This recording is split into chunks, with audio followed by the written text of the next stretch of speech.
Pasado dije que este audiolibro lo subiría mañana, pero pues decidí subirlo hoy mismo. Este audiolibro es para mí uno de los mejores de terror, además de que es muy corto. Te recomiendo escucharlo todo, y lo más importante, ponte en los zapatos del protagonista. Ahora sí, empezamos. Superviviente. Más tarde o más temprano, la pregunta surge siempre en la carrera de un médico: ¿hasta qué punto puede un paciente soportar un shock traumático?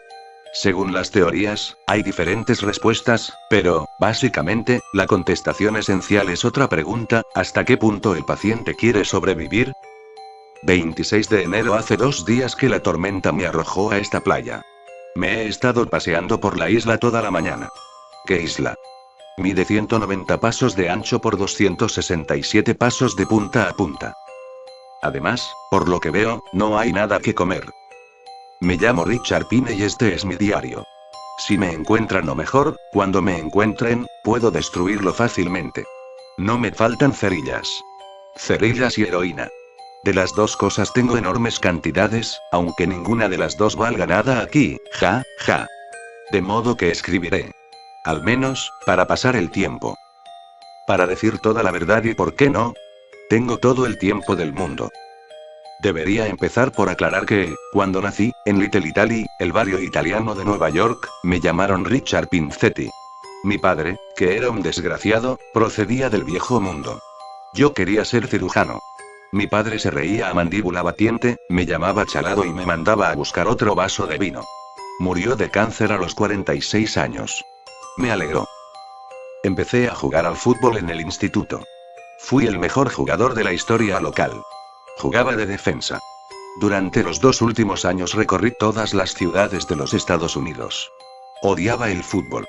Pero si eres un chaval pobre, que vive en una casa barata y quiere ir a la universidad, tu única oportunidad es el deporte. Así que jugué y conseguí una beca para atletas. En la universidad seguí jugando hasta conseguir una beca de estudios completa. Entonces, lo dejé. Iba a estudiar medicina. Mi padre murió 6 semanas antes de mi graduación. No me importó. ¿Acaso creéis que me hubiera gustado subir a la tarima para recoger el diploma y ver aquella bola de sebo allí sentada? ¿Les gusta a las gallinas viajar en metro? Además, ingresé en un club estudiantil. No uno de los mejores, con un nombre como Pinzetti, pero, después de todo, era un club. ¿Por qué escribo todo esto? Es bastante divertido. No, me rectifico. Es extraordinariamente divertido. El gran doctor Pine, sentado en una roca, en pantalones de pijama y camiseta, en medio de una isla que se puede cruzar con un salivazo, escribiendo la historia de su vida. Tengo hambre. No importa. Escribiré la maldita historia de mi vida, si me da la gana. Al menos, así no pensaré en mi estómago. Espero. Cambié mi apellido por el de Pine antes de empezar los estudios de medicina. Mi madre me dijo que le había partido el corazón. ¿De qué corazón estaría hablando? Al día siguiente al del entierro del viejo, le estaba guiñando el ojo al judío de la tienda de la esquina. Para tratarse de alguien que adoraba su nombre de aquella manera, corría como un diablo para cambiarlo por el de Steinbrunner. Todo lo que yo anhelaba en la vida era ser cirujano. Desde los días del colegio. Ya entonces me vendaba las manos antes de empezar un partido y me las lavaba después con agua y jabón. Si quieres ser cirujano, tienes que tener cuidado con las manos. Algunos de mis compañeros me tomaban el pelo y me llamaban mariquita. Nunca llegué a enfrentarme con ninguno de ellos. Ya es bastante peligroso jugar al fútbol. El que realmente llegó a ponerme los nervios de punta fue Owie Plotsky, un estúpido gigantón con la cara llena de cicatrices. Por aquel entonces, yo repartía periódicos y aprovechaba para vender un poco de lotería, lo cual me permitía conocer gente, establecer contactos. No te queda más remedio, si quieres sobrevivir.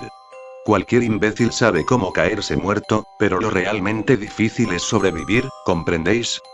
Pues eso fue lo que me decidió a pagar a Ricky Brazzi, que era el tío más grande del instituto, para que le partiera la boca a Owie Plotsky.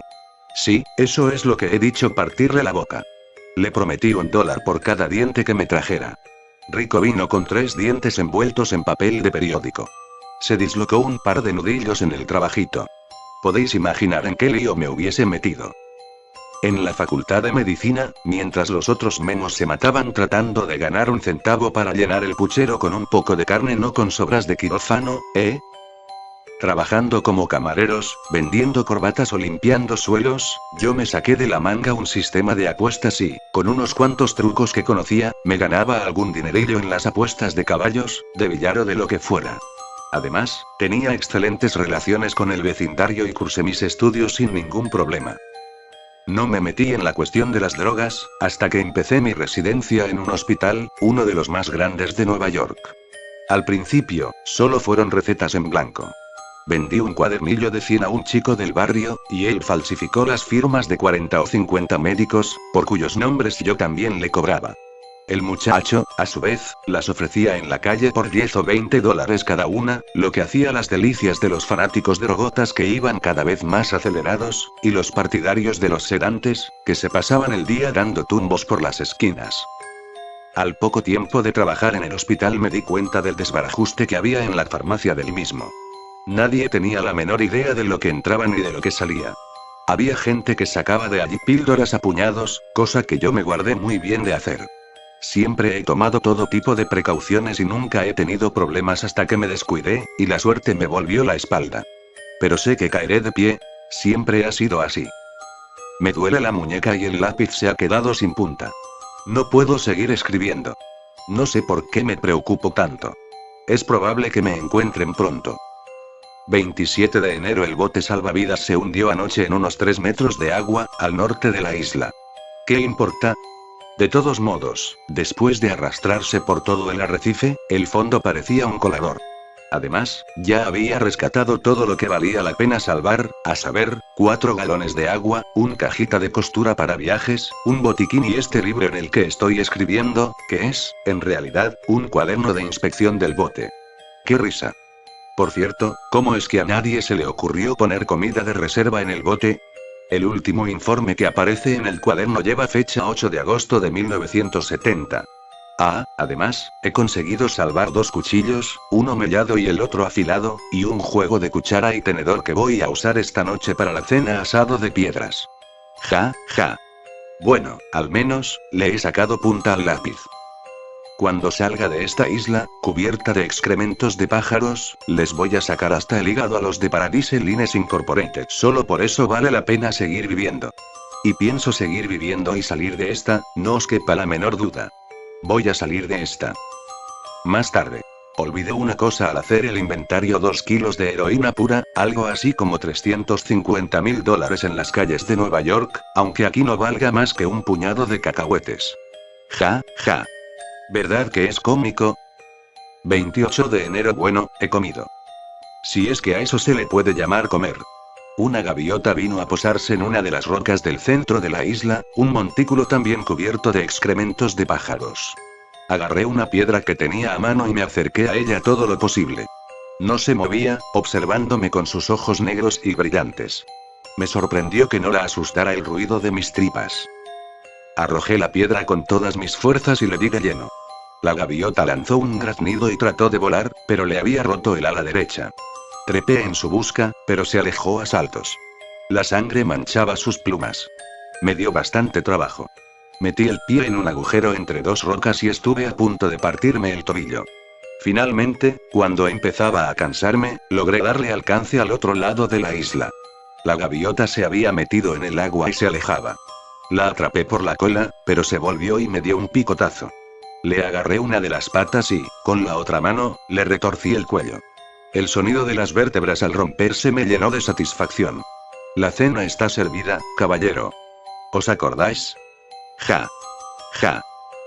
Me la traje al campamento, pero antes de desplumarla y cortarla a trozos, me limpié la herida con yodo. Los pájaros llevan toda clase de gérmenes y solo me faltaría una infección. La operación de la gaviota fue de perlas, pero, qué pena, no había manera de cocinarla. No hay vegetación en la isla, ni maderas a la deriva y, por si fuera poco, el bote se ha hundido. Así que me la comí cruda. El estómago quiso devolverla inmediatamente. Aunque yo estaba de acuerdo con él, no se lo podía permitir. Así que empecé a contar hasta 100 al revés hasta que pasaron las náuseas. Es un sistema que funciona casi siempre. ¿Os dais cuenta del bicharraco, que casi me rompe el tobillo y después me da un picotazo en la mano? Si cazo otra gaviota mañana, la torturaré. A esta la he dejado escapar sin castigo. Mientras escribo, veo su cabeza cortada en la arena. Sus ojillos negros, aún velados por la muerte, parecen mirarme. ¿Tienen cerebro las gaviotas? ¿Son comestibles? 29 de enero. Hoy no hay comida. Una gaviota aterrizó en el macizo, pero voló antes de que me aproximara lo suficiente para hacerle un pase. Ja, ja. Me estoy dejando la barba. Pica como un demonio. Si la gaviota vuelve y consigo darle caza, le sacaré los ojos antes de matarla. Creo haber dicho ya que era un cirujano de primera. Me expulsaron. Realmente ridículo. Todos los médicos hacen lo mismo y luego se ponen tan estirados cuando le atrapan a uno. Peor para ti. Yo ya tengo mi parte. El segundo juramento de Hipócrates y de Hipócritas. Había acumulado ya bastante de mis correrías como interno y como residente. Se supone que, de acuerdo con el juramento de Hipócrates, eres un funcionario y un caballero, pero nadie cree tal cosa. Tenía lo necesario para abrir mi consulta privada en Park Avenue. Lo necesitaba. No tenía un papá rico ni un protector con influencias, como muchos de mis colegas. Cuando me instalé, mi padre llevaba 9 años criando malvas. Mi madre murió un año antes de que me revocaran la licencia. Pasó lo siguiente: yo tenía un trato con media docena de farmacéuticos del East Side, además de un par de laboratorios y al menos, otros 20 médicos. Los pacientes iban y venían de uno a otro. Yo operaba y después prescribía los medicamentos postoperatorios adecuados. No todas las operaciones eran necesarias, pero nunca actué contra la voluntad del paciente. Y jamás sucedió que un paciente le echara un vistazo a la receta y me dijera que no quería aquello. Escuchadme, hay gente a la que se le hizo una histerectomía en 1965 o una tiroides parcial en 1970 y que seguirían engullendo pastillas si el médico se lo permitiera. Y era lo que hacía algunas veces. Además, yo no era el único. Si podían pagarse el vicio, ¿por qué no? Cuando no era un paciente que padecía de insomnio después de alguna operación, era alguien que quería adelgazar, o quería Librium.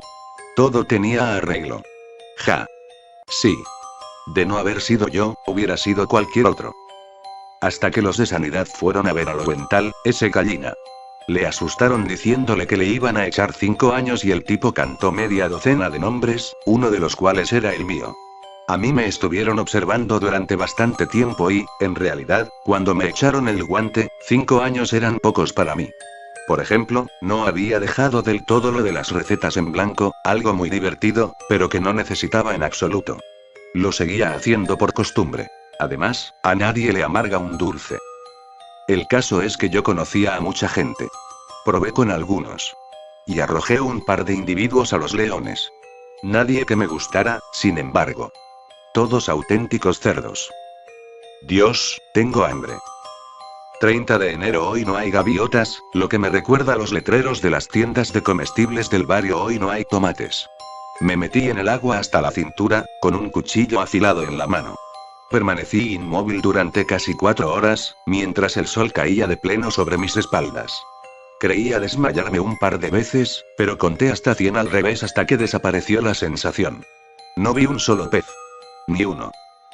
31 de enero. Hoy he matado otra gaviota tal como lo hice con la primera. Tenía demasiada hambre para torturarla como me había prometido a mí mismo. Así que la abrí y me la comí. Vacié las tripas y me las comí también. Es extraño ver cómo se recobra la vitalidad. Empezaba a preocuparme. Tendido a la sombra del montículo central, creí oír voces. Mi padre. Mi madre. Mi esposa, de la que me divorcié, y, lo peor de todo, la voz del chino que me vendió la heroína en Saigón. Ceceaba, probablemente a causa de un paladar hendido. Vamos, me decía la voz desde lo alto. Vamos, esnifa un poco. Te olvidarás del hambre. Es tan buena. Pero nunca tomé drogas, ni siquiera para dormir. Lowenthal se suicidó. El muy gallina. ¿No os lo había dicho? Se colgó en el que había sido su consultorio. Desde mi punto de vista, hizo un favor al mundo. Yo quería recuperar mi título.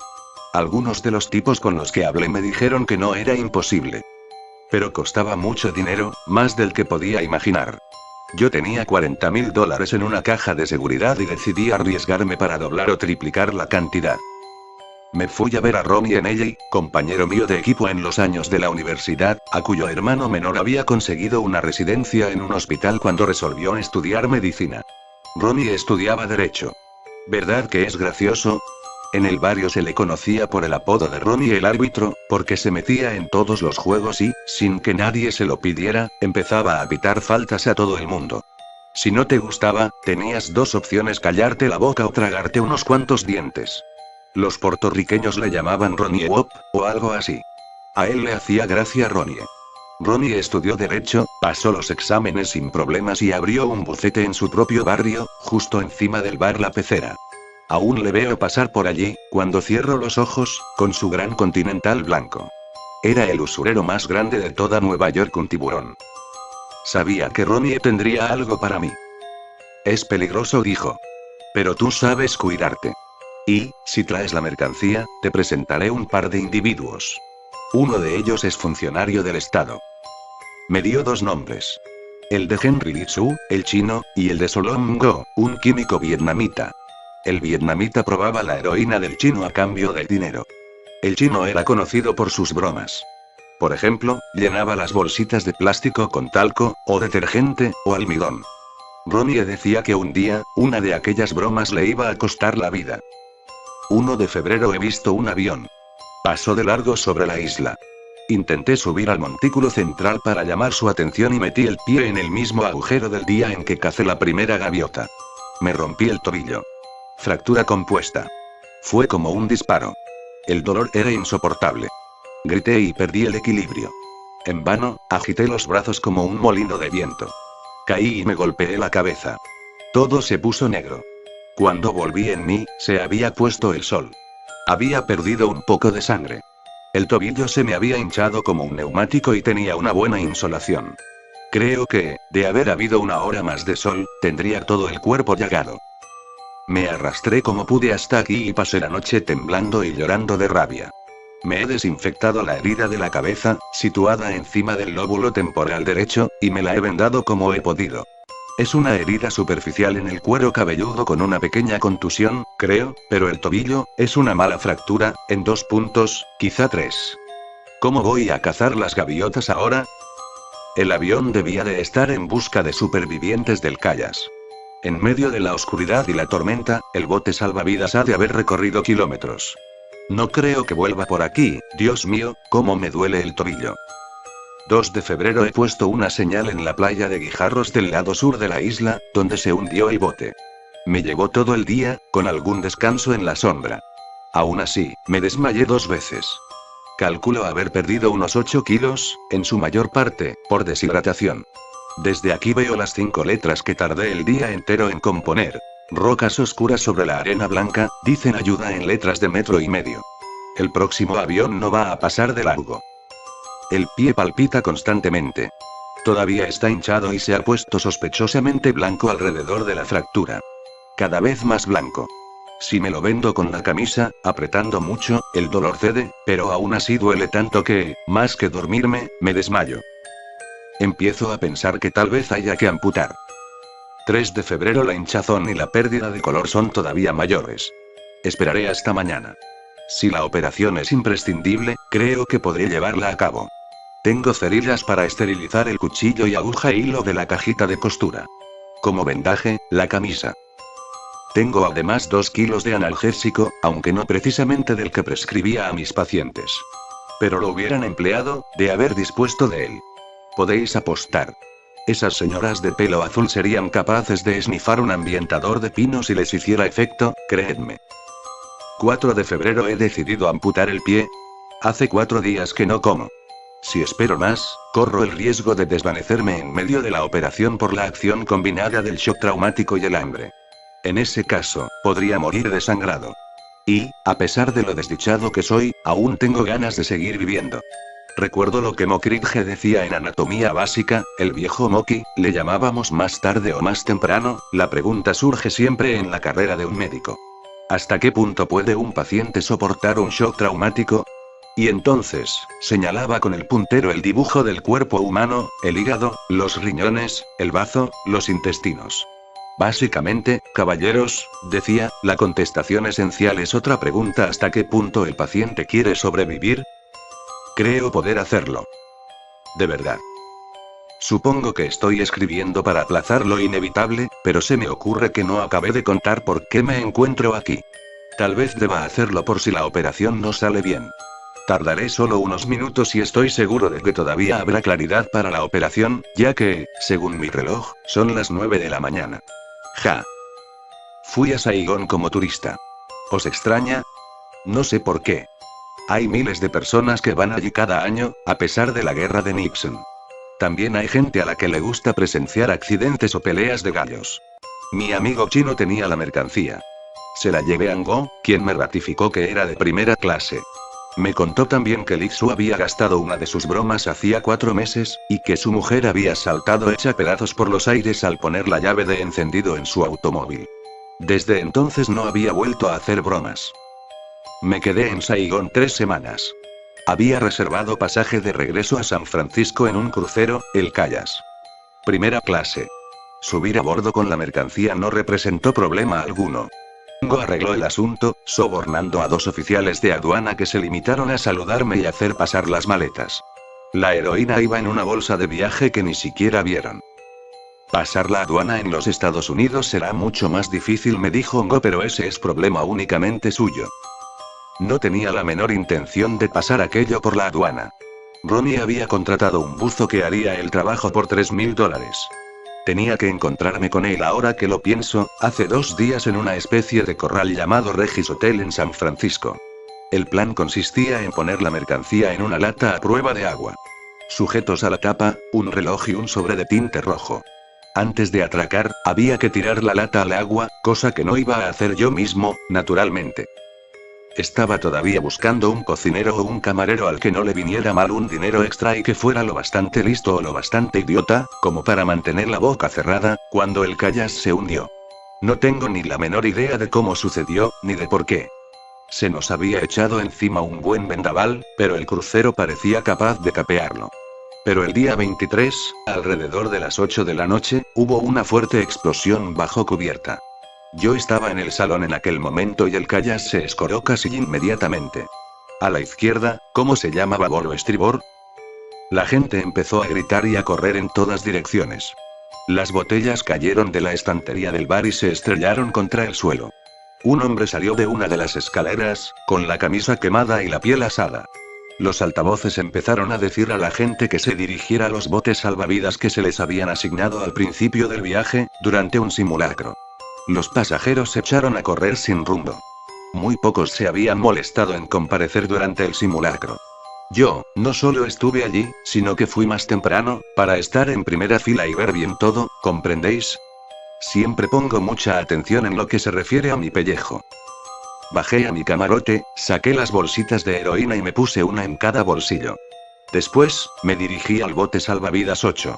Mientras yo subía las escaleras, hubo otras 2 explosiones y el barco se inclinó aún más peligrosamente, si cabe. En cubierta, todo era confusión. Vi una mujer que corría por la cubierta resbaladiza, gritando y con un niño en brazos.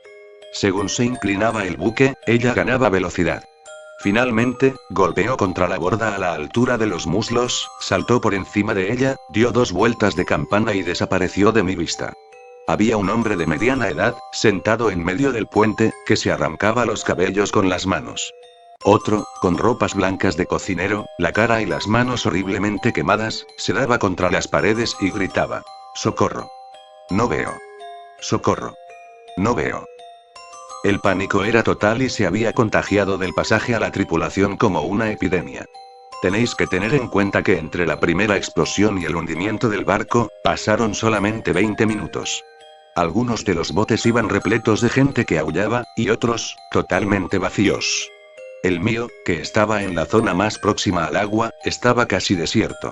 Nadie más que yo y un marinero, con la cara muy pálida y llena de espinillas.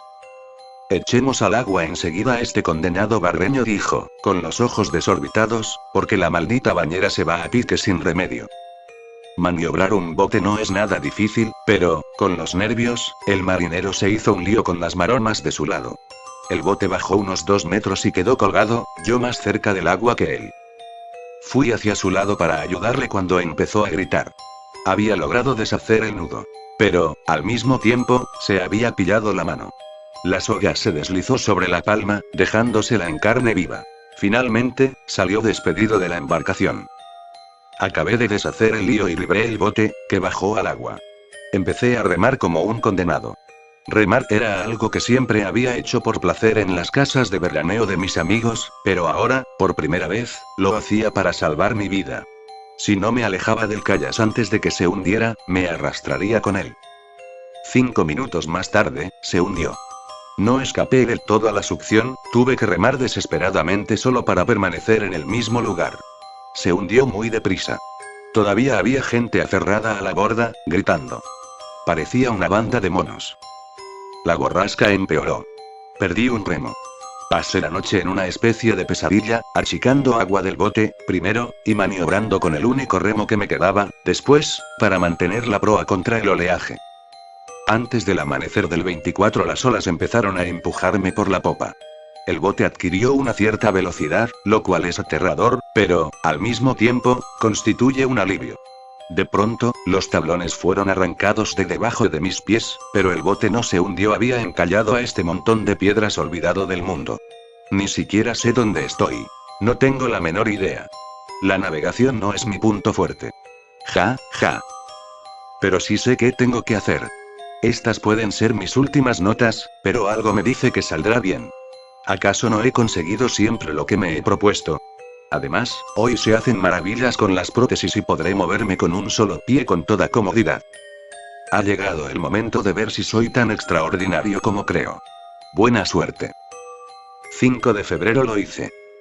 El dolor era lo que menos me preocupaba, porque puedo soportarlo, pero temía que la debilidad, el hambre y el dolor combinados me hicieran perder el conocimiento antes de acabar. Pero la heroína resolvió el problema maravillosamente. Abrí una de las bolsitas y aspiré 2 generosas dosis sobre una roca plana, primero la ventanilla derecha, luego, la izquierda. Era una especie de hielo deslumbradoramente anestésico que invadía mi cerebro íntegro. Aspiré la heroína al dejar de escribir, ayer, a las 9:45. Cuando volví a mirar la hora, las sombras se habían movido, dejándome parte del cuerpo al sol, y eran las 12:41. Me había adormilado. Nunca había imaginado que fuese tan fantástico y no comprendo por qué le tenía tanta manía. El dolor, el miedo, la infelicidad. Todo desaparece, dejando solo una calma eufórica. Operé en esas condiciones. Como era de esperar, sentí un dolor agudísimo, especialmente en la primera parte de la operación. Pero el dolor parecía desconectado de mí, como si fuera de otro. Me molestaba, pero me resultaba extraordinariamente interesante. ¿Podéis entender lo que digo? Si alguna vez habéis empleado un calmante con una fuerte base de morfina, sabréis de qué hablo. Hace algo más que mitigar el dolor. Induce un estado mental. Una cierta serenidad. Entiendo por qué la gente se queda colgada, aunque esa sea una palabra horrorosamente fuerte y que usa, en general, la gente que nunca lo ha probado. A media operación, el dolor empezó a ser algo más personal. Oleadas de desfallecimiento me acometían. Miré con ansia la bolsita de heroína, pero me obligué a apartar la vista. Si volvía a adormilarme, moriría desangrado con la misma seguridad que si me desmayara. Conté hasta 100 al revés. La pérdida de sangre era el factor más crítico. Como cirujano, era vitalmente consciente de ello. No debía perder una gota más que lo imprescindible. Si un paciente sufre una hemorragia durante una operación en un hospital, se le puede suministrar sangre. Yo carecía de esos medios. Todo lo que se había perdido, la arena debajo de mi pie estaba ya negra, estaba perdido hasta que mi propia fábrica lo repusiera.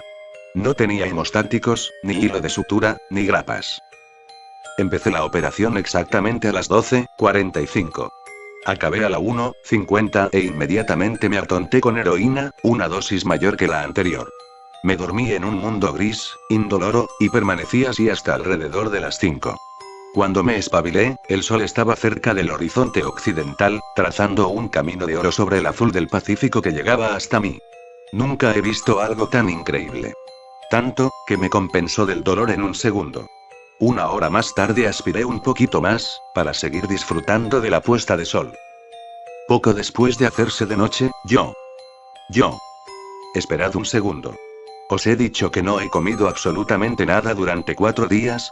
Y que lo único que tenía a mi alcance para recuperar mis energías agotadas era mi propio cuerpo. Después de todo, ¿no se ha dicho, una y otra vez, que la supervivencia es una cuestión mental? ¿De una mente superior? No voy a justificarme diciendo que cualquiera hubiera hecho lo mismo. En primer lugar, hay que ser cirujano. Y aun conociendo la técnica de la amputación, es posible hacer una carnicería y desangrarse de todos modos. Y, aun en el caso de poder sobrevivir a la amputación y al shock traumático, jamás se le ocurriría algo semejante a alguien convencional. No importa. Nadie tiene por qué enterarse. Lo último que haré antes de abandonar la isla será destruir este libro. Tuve mucho cuidado. Lo lavé muy bien antes de comérmelo. 7 de febrero. El dolor del muñón es intensísimo, en ocasiones, realmente intolerable. Pero creo que el escozor profundo del proceso de cicatrización es todavía mucho peor. Esta tarde me he acordado de los pacientes que me tenían harto con lo mucho que les picaba la carne remendada, que era horrible y que no se podían rascar. Yo sonreía y les decía que se sentirían mejor al día siguiente, pensando que se quejaban sin razón, que eran débiles e ingratos. Ahora los comprendo perfectamente. Varias veces he estado a punto de arrancar la camisa que sirve de vendaje y rascarme la herida, hundir los dedos en la carne cruda y tierna, quitarme los puntos, dejar que la sangre corriera en la arena, cualquier cosa con tal de no sentir ese horrible y enloquecedor hormigueo. Entonces contaba hasta 100 al revés y aspiraba heroína. No tengo idea de cuánto he llegado a tomar, pero sí sé que he estado casi permanentemente dopado desde la operación.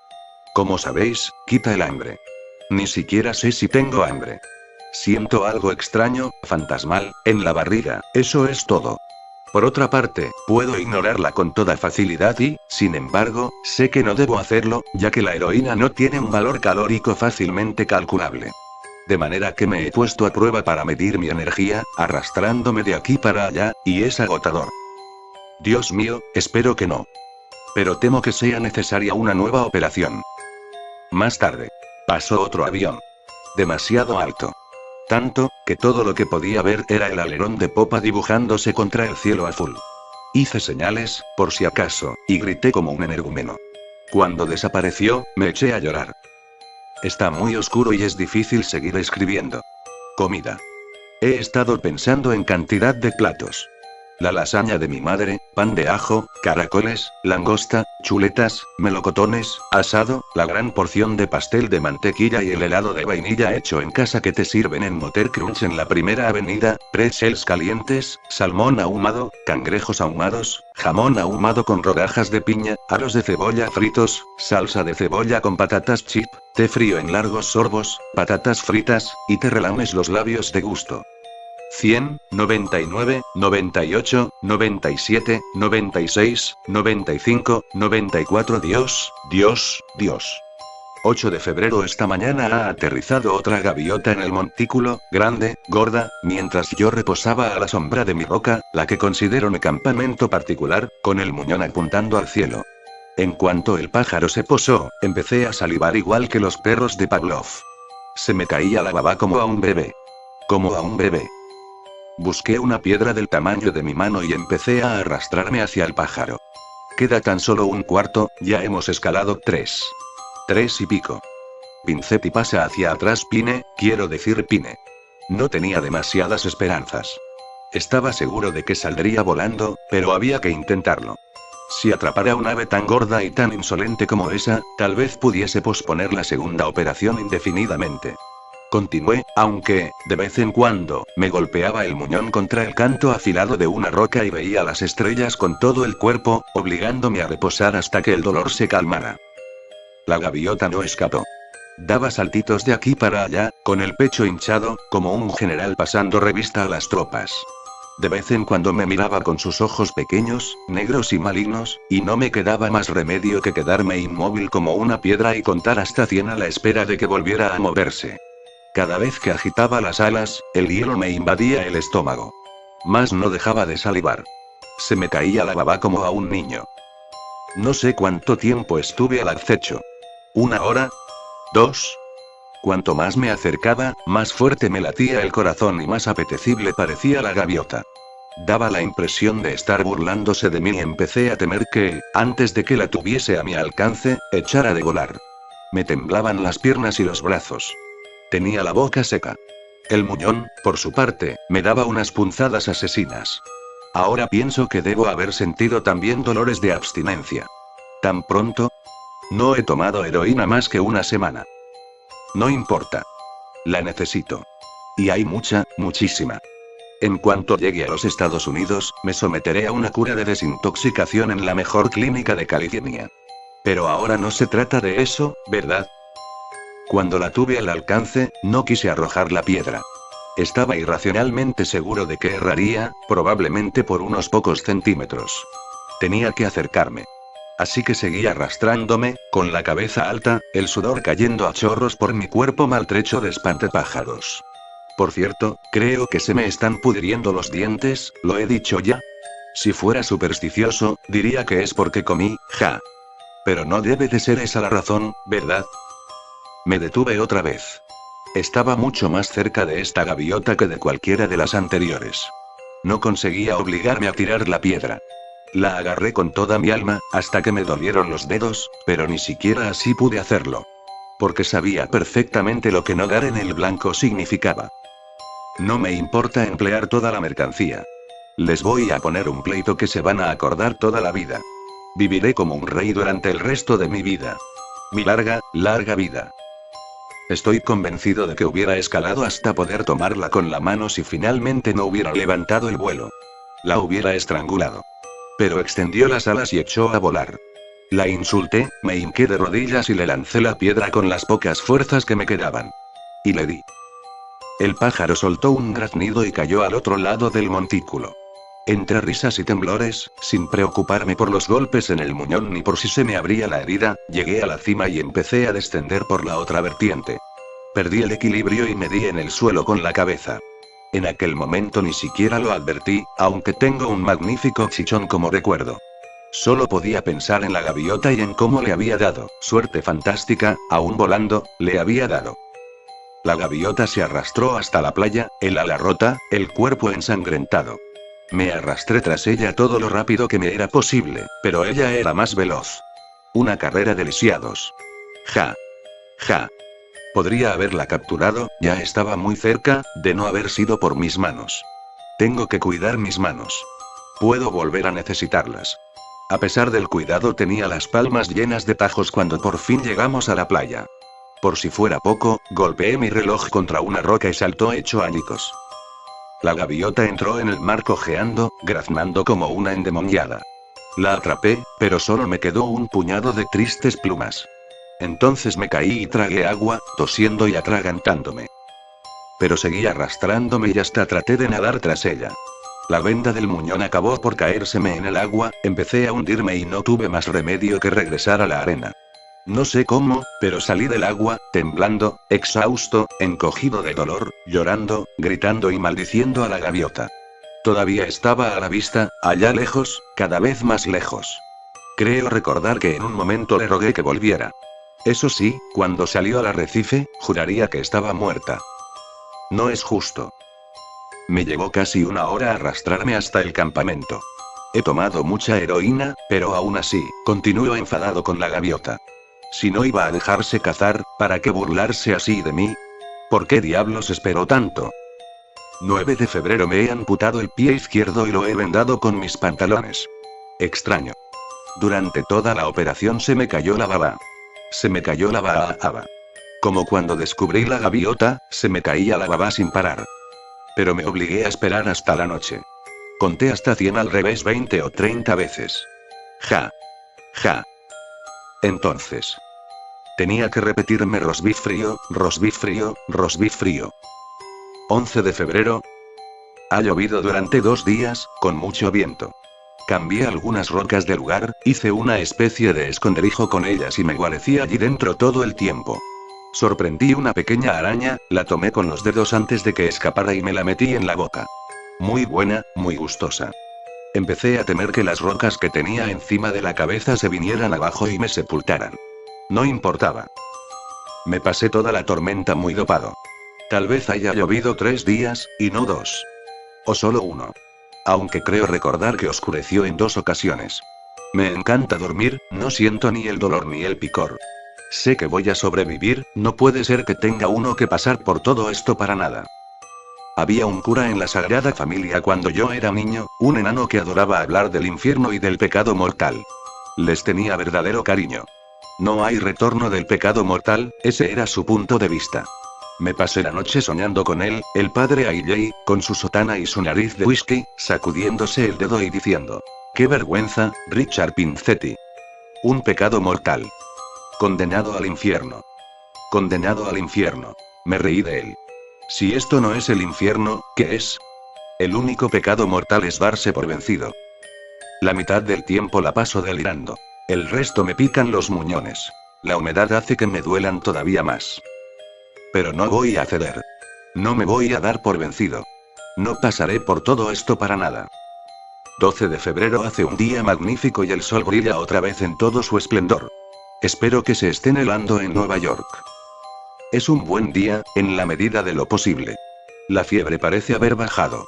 Estaba débil y temblaba cuando salí de mi madriguera, pero después de 2 o 3 horas al sol, vuelvo a sentirme casi humano otra vez. Me arrastré hasta el sur de la isla y encontré varios trozos de madera arrojados por la tormenta, además de varios tablones de mi propio bote. Había kelpo y algas en uno de los tablones y me lo comí todo. Me dieron ganas de vomitar. Es como comerse la cortina de plástico del baño, pero me siento mucho más fuerte esta tarde. Llevé la madera a la arena para que se secara. Todavía me queda una caja completa de cerillas a prueba de humedad y podré hacer una fantástica señal de humo si pasa alguien pronto. Si no, me servirá para cocinar. Voy a aspirar heroína. 13 de febrero he encontrado un cangrejo, que maté y cocí en una pequeña hoguera. Esta noche casi vuelvo a creer en Dios. 14 de febrero acabo de darme cuenta de que la tormenta se llevó casi todas las piedras de mi señal de ayuda. Pero la tormenta terminó, hace más de 3 días. ¿He estado drogado todo ese tiempo? Tengo que tener más cuidado y bajar la dosis, porque ¿qué ocurriría si pasara un barco y yo estuviera durmiendo? Reconstruí la señal, pero me llevó casi todo el día y estoy exhausto. Busqué un cangrejo donde encontré el otro, pero nada. Me corté las manos con varias de las piedras de la señal, pero me desinfecté con yodo, a pesar de mi debilidad. Debo cuidar mis manos. Por encima de todo. 15 de febrero hoy se posó otra gaviota en el montículo. Levantó el vuelo antes de que yo me acercara. La conminé a irse al infierno, a picotear los ojillos rojizos del padre Ailey para toda la eternidad. Ja. Ja. Ja. Ja. Ja. 17 de febrero me he cortado la pierna derecha a la altura de la rodilla, pero he perdido mucha sangre. El dolor era inenarrable, a pesar de la heroína. Solo el shock hubiera matado a un hombre menos hombre que yo. Déjame contestar con una pregunta: ¿hasta qué punto el paciente quiere sobrevivir? ¿Hasta qué punto el paciente quiere sobrevivir? Me tiemblan las manos. Si me traicionan, estoy perdido. No tienen ningún derecho a traicionarme. Ningún derecho.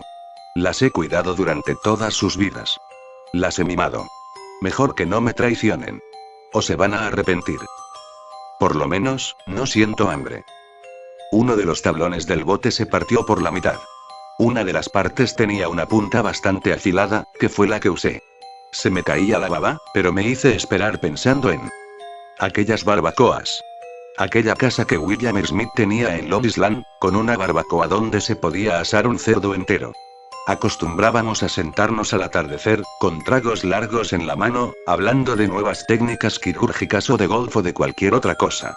Y la brisa nos traía el olor del cerdo asado. Madre mía, el olor del cerdo asado. Febrero me he cortado la otra pierna a la altura de la rodilla. He estado dando cabezadas todo el santo día. Doctor, ¿la operación era necesaria? Ja, ja. Me tiemblan las manos como las de un viejo. Las odio. Tengo sangre debajo de las uñas, costras. ¿Recuerdas el modelo de la facultad, con la barriga de vidrio? Pues me siento igual, pero no quiero mirar. De ninguna de las maneras. Recuerdo que Dom decía eso, se paraba a charlar contigo en la calle con la chaqueta del Iwayo Outlaws Club. Tú le decías: hombre, ¿cómo hiciste para conseguirla? Y Dom respondía: de ninguna de las maneras. Viejo Dom. Caramba, ojalá me hubiera quedado en el barrio. Esto tiene tan mala pinta, como decía Dom. Jaja. Pero me han dicho, ¿sabes? Que con la terapia adecuada y unas prótesis, volvería a estar como nuevo, podría volver a la isla y decirle a la gente. Aquí es donde ocurrió, jajaja. 23 de febrero o eso creo, encontré un pez muerto, podrido y apestoso. Es igual, me lo comí. Me doblaban el cuerpo las arcadas, pero no me lo permití. Sobreviviré. Estoy también con heroína, las puestas de sol. Febrero no me atrevo, pero tengo que hacerlo. Pero, ¿cómo haré para ligar la arteria femoral tan arriba? Es amplia como una maldita autopista a esa altura. A pesar de todo, tengo que hacerlo. He marcado la parte alta del muslo, la parte donde todavía hay carne, con lápiz. Desearía poder dejar de babear. Febrero, te mereces un descanso hoy. También. Así que, levántate y vete. AMC Donald's. 2 hamburguesas.